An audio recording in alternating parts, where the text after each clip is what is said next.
Good morning, everyone. Respected principal, teachers, parents, and my dear friends. My name is Harshada Satish Ragave. Today, I would like to speak few words about Independence Day. At first, I wish you all a very happy Independence Day. Dear friends, as you all know that 15th August is a day of honor and pride for every Indian. On this day in 1947, India got independence from British rule.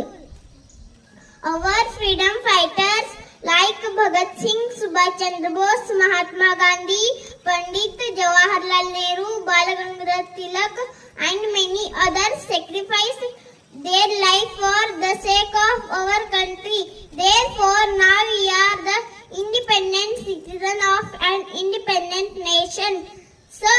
So let us salute all those freedom fighters and feel proud to be an Indian.